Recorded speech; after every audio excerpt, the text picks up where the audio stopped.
अगर हम लोग बात करें कि मेल और फीमेल अगर हम लोग इकट्ठा पालना चाहें तो कहीं ना कहीं लास्ट में आकर के अंडे के लिए प्रॉब्लम आती है। जैसे गर्मियों के अंदर ट्रक होते हैं, उनके जो फट्टे लगते हैं उनके साइडों में, ये वो यूज़ किया गया है। सेलिंग के लिए सर मैंने अपना खुद का पॉइंट बनाया हुआ है हिमाचल के अंदर।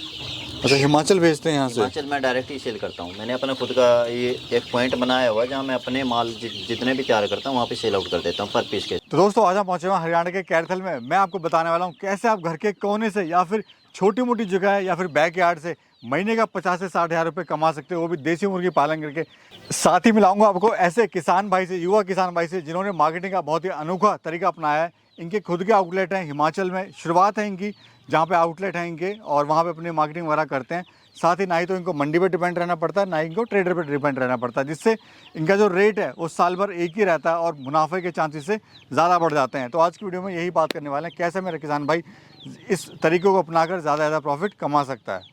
सर नमस्कार। नमस्कार। कैसे हो सर? बहुत बढ़िया। अपना एक बार परिचय दीजिए। सर मेरा नाम फूल सिंह है, मैं गांव सोथा से बिलोंग करता हूं, डिस्ट्रिक्ट कैथल, स्टेट हरियाणा। जी फूल सिंह जी, अपनी एजुकेशन के बारे में थोड़ा बताइए। सर मैंने मेडिकल से स्टडी की हुई है जी। बीएड बीकॉम बीएड मैंने सब कुछ किया हुआ है। जो और टीचिंग लाइन का जो कोर्स होता है। जी बट इसी में जैसे वेटरनरी का जो होता है उसमें भी मैंने किया हुआ है। तो टीचिंग लाइन के लिए कहीं जॉब नहीं मिली, आपने सर्च नहीं सर करा? मैंने किया ही नहीं है, वो मैंने किया बट मैंने उसको छोड़ दिया। अच्छा। वो मैंने इसीलिए छोड़ दिया क्योंकि सर टीचिंग लाइन या किसी मर्जी हम लोग जॉब के अंदर चले जाएंगे, वहाँ पे क्या होगा, वहाँ पे एक बंदिश लगी मुझे कि मतलब सुबह ड्यूटी पे जाओ, सुबह टाइम से उठो, यानी कि आंधी मी तूफान कुछ भी आएगा ना तो आप जॉब तो जॉब है। जॉब तो जॉब है। यहाँ पे एक अपनी पुरानी ज़मीन बची हुई थी, मैंने सोचा कि एक अपना ही काम शुरू करना चाहिए। वही मैं देख रहा हूँ, आपने घर के पीछे या फिर कह लीजिए जगह जो छोटी सी थी उसमें आपने ऊपर नीचे मुर्गी पालन किया हुआ है और हर एक कोने का आपने इस्तेमाल किया हुआ है। मेरे पास जितनी अपनी घर की ज़मीन थी, अगर आप देख रहे होंगे मेरे पीछे गांव है, मैं गांव से कहीं बाहर गया नहीं हूँ, मैंने अपने घर के अंदर ही बनाया हुआ है। और ये देखेंगे अगर मेरा थोड़ा साइड पे आप देखना चाहोगे। हाँ, तो दिखाएंगे दर्शकों को, दिखाएंगे एक बार पूरा घर के अंदर ही मैंने ये बनाया हुआ है। तो बड़ा अच्छा सा, मतलब मैंने 1000 स्क्वायर फुट यानी कि 1000 मुर्गियों का फार्म ऊपर और नीचे मैंने अपने घर के अंदर ही बना दिया। बिल्कुल गाँव से लगा हुआ है ये? जी बिल्कुल गाँव से। इधर सामने गाँव का रास्ता है और इधर अपना ये अपनी यहाँ से एंट्री हो जाती है सर। जी तो छोटी सी जगह में आदमी सोच नहीं सकता, लेकिन आपने यहाँ पे एक रोजगार खड़ा किया हुआ है। अभी सर ये जो ब्रीड हम देख रहे हैं, ये कितने दिन के बच्चे हैं, कौन सी ब्रीड है ये? RIR ओनली मेल है, और अगर ये आज हो गया 15 दिन का बच्चा। अच्छा, तो इसकी खासियत क्या होती है RIR की? लोग सोनाली पालते हैं, WFG पालते हैं, जी आपने RIR पाला हुआ है? Only male. जी। एक्चुअली में सर दो चीज़ें होती हैं। अगर हम लोग बात करें कि मेल और फीमेल अगर हम लोग इकट्ठा पालना चाहें तो कहीं ना कहीं लास्ट में आकर के अंडे के लिए प्रॉब्लम आती है, जैसे गर्मियों के अंदर। तो इसीलिए मैंने दोनों चीज़ों के लिए किया हुआ है। एक फॉर्म के अंदर मैं अंडे का काम करता हूँ, एक साइड में मैं मेल का काम करता हूँ। अब ये मेरा मेल है, मैं खाली इसको चिकन के लिए तैयार कर रहा हूँ। चिकन के लिए जैसे ही रेडी हो जाएगा, और इसको ज़्यादा टाइम नहीं लगता चिकन के लिए रेडी होने में, 3 से 3.5 महीने में ये पूरा का पूरा ब्रीड मेरा रेडी हो जाएगा 2 kg प्लस। जी। अच्छा, ये आपने बच्चों का सेक्शन बना दिया है यहाँ पर इतना, और इधर आपने बड़े रखे हुए हैं जी। ये छोटे बच्चों का सेक्शन हो गया जी, और दूसरे वाला बड़े बच्चों के लिए सेक्शन हो गया। अच्छा, अभी जैसे सर्दियाँ हैं तो आपने हीटर की व्यवस्था भी यहाँ करी हुई है? जी। उससे टेम्परेचर इनका जो है वो ये एक्चुअली में मैंने ज़्यादा हाइट नहीं की हुई है। अगर इसमें मैंने हर एक चीज़ के लिए ध्यान रखा हुआ है। साइडों में पॉलीथीन लगाया हुआ है ताकि टेम्परेचर हीट इधर से उधर ना जाए। और फार्म की हाइट भी मैंने 7 फुट के ऊपर ही रखी हुई है ताकि जो टेम्परेचर है वो मेंटेन रहे। अच्छा, हम देख रहे हैं सर आपने ये भी पुराने इस्तेमाल कर रखे हैं जी, मतलब सस्ते आपको पड़ गए होंगे ये? एक्चुअली में ये हमारा पंजाब बॉर्डर पड़ता है, जो गाड़ियों के ट्रक होते हैं उनके जो फट्टे लगते हैं उनके साइडों में, ये वो यूज़ किया गया है। अच्छा, मतलब यहाँ वो सस्ते पड़ जाते हैं आपको? हाँ सर, वो सस्ते पड़ जाते तो ये हैं। किस हिसाब से पड़ता है सर ये? ये जब मैंने फॉर्म बनाया था उस टाइम पे इसका जो प्राइस रहा है वो 500 से 600 रुपये पर क्विंटल रहा है। अच्छा, पर क्विंटल तो बहुत पर सस्ता, क्विंटल। ये तो बहुत सस्ता पड़ गया है तो। और अगर आप फटियाँ लेने जाओ तो मेरे हिसाब से 1500 रुपये तो वही आती हैं। एक ही फट्टी आएगी? एक ही फट्टी आएगी जी। 1 क्विंटल। और दूसरे अगर आप फिर बाले रह गए एक्स्ट्रा, और बहुत सारे खर्चे होते हैं इसमें। तो बनाने में कितना खर्चा आता है इसको?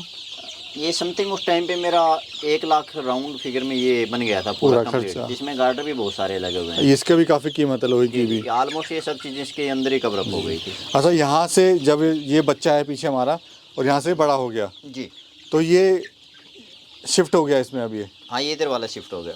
ठीक है, ये अभी कितने दिन का है? ये आज हो गया 45 दिन का। ये सर आपने अंडे के लिए रखी हैं या फिर मीट के लिए हैं?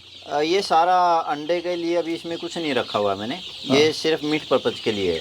Totally इसके, इसके बाद नेक्स्ट जो बैच में डालूंगा वो अंडे के प्रोडक्शन के लिए डालूंगा। तो किस रेट का जाएगा अपना ये समथिंग 200 रुपये केजी तो इसका रेट रहता ही रहता है मार्केट में। और कहाँ इसको सेल करते हैं आप? सेलिंग के लिए सर मैंने अपना खुद का पॉइंट बनाया हुआ है हिमाचल के अंदर। अच्छा, हिमाचल भेजते हैं यहाँ से? हिमाचल में डायरेक्ट ही सेल करता हूँ। मैंने अपना खुद का ये एक पॉइंट बनाया हुआ है जहाँ मैं अपने माल जितने भी तैयार करता हूँ वहाँ पे सेल आउट कर देता हूँ पर पीस के साथ। यानी खुद का आउटलेट बनाया हुआ है आपने? ये खुद का आउटलेट। तो रेंटेड है या खुद ही खरीदा हुआ है? नो नो नो, वहाँ पे एक अपना पार्टनर है, उसके साथ में यहाँ से माल तैयार किया और वहाँ पे भेज देते हैं। वहाँ पे पर पीस के हिसाब से वो सेल आउट हो जाता है माल। तो वहाँ पे क्या आपको मुनाफा आता है? जैसे फार्मर होता है वो किसी ट्रेडर को देता है आगे, वो कहते हैं कि हमें प्रॉफिट नहीं हो रहा है इतना, तो वहाँ पे आपको क्या प्रॉफिट हो जाता है? यही मानिए कि 120 से 150 रुपये पर पीस से मुझे बच जाता है। और प्लस जो रेट है वो फिक्स रहता है या फिर मेरा फिक्स रहता है वहाँ पे। मतलब जैसे सर्दियाँ आती हैं तो रेट बढ़ जाता है, गर्मी में फार्मर परेशान होते हैं कि भाई रेट नहीं मिल रहा? परेशान इसलिए होते हैं क्योंकि वो एक ऐसे आदमी से जानकारी लेकर के जिनको नॉलेज नहीं होती वो ब्रीड डाल देते हैं, कोई भी डाल देते हैं। तो अगर कोई ऐसे आदमी से जानकारी लेकर के जहाँ अच्छा खासा नॉलेज हो, जिनको मार्केट का भी अच्छा खासा ज्ञान हो कि मार्केट में कहाँ से माल मिलेगा, कहाँ से माल सेल होगा, कैसे होगा, तो लेकिन लोग के उल्टा करते हैं, पहले माल डाल देते हैं, तैयार हो जाता है, उसके बाद सर्च करना शुरू कर देते हैं कि एक्चुअली माल बिकेगा कहाँ पे, क्योंकि उनको पता ही नहीं होता। वो 3 महीने 4 महीने पालते ही पालते हैं, उससे पहले उनको पता ही नहीं होता कि माल बिकना कहाँ चाहिए। यही सबसे बड़ा लॉस का कारण बनता है फार्मर का।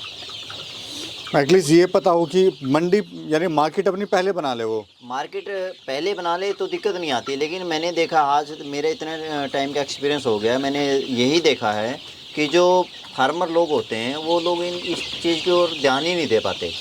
वो पहले माल तैयार करेंगे, जब सेलिंग की बात आएगी तब ढूंढना सर्च करेंगे, तभी सर्चिंग पे जाएंगे कि भाई माल भी बेचना भी हमें। तब अच्छा सर, क्या ऑल ओवर क्या प्रॉफिट ले लेते हो आप? ऑल ओवर मेरा 100 से लेकर के 150 रुपये पर पीस मेरा मार्जिन निकल जाता है ऑल इन वन 3 मंथ में। तो क्या महीने का क्या एवरेज आती है प्रॉफिट की? एवरेज की अगर मैं बात करूँ तो मैं महीने का 50 से 60 हज़ार रुपये महीना मेरा 1000 बच्चे के अंदर ही मेरा निकल जाता है। जो हमारे दर्शक आपको देख रहे हैं, क्या आप कहना चाहते हैं उनको? मैं उनसे यही कहना चाहूँगा कि जो भी ब्रीड डालें और जो भी आप माल पालना चाहें, वो अच्छी नॉलेज लेने के बाद और एक ऐसे शख्स से जुड़ने के बाद जो अच्छी खासी नॉलेज रखता हो, उसके बाद पूरी सर्च करने के बाद ही आप माल डालिए।